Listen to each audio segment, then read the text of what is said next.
Alright, so I had a motor or a regulator in his rear door on my Camry 2001 go out.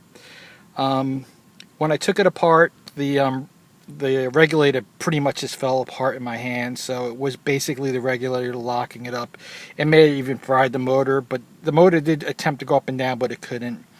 Now, there's videos online that tell you how to do this. That's how I learned how to take the motor and the regulator out. I think it's called A1 Auto or something. So if you need to look at how to do that, it's pretty simple. It takes about 15 minutes to get the panel off, and another like 25-30 minutes to get the motor and the regulator in there. It was really easy to do. What I'm doing this video for probably though is, okay, I paid $25 on eBay for the motor and the regulator. The dealer wants $300, I'm sure, for that item. Another $300 probably to install it, or $250 or something to install it, and it takes you an hour to do it, so you can save over $500 by doing it yourself.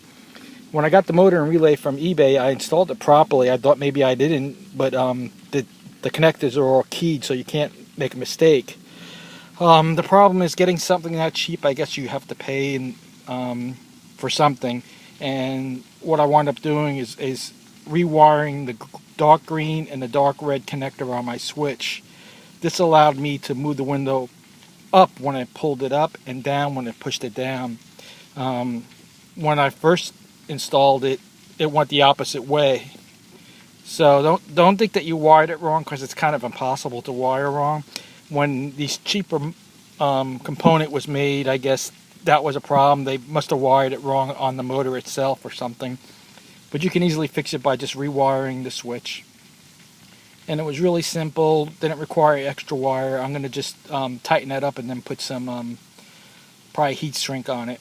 So that'll save you some time, and it'll work properly then. Thank you.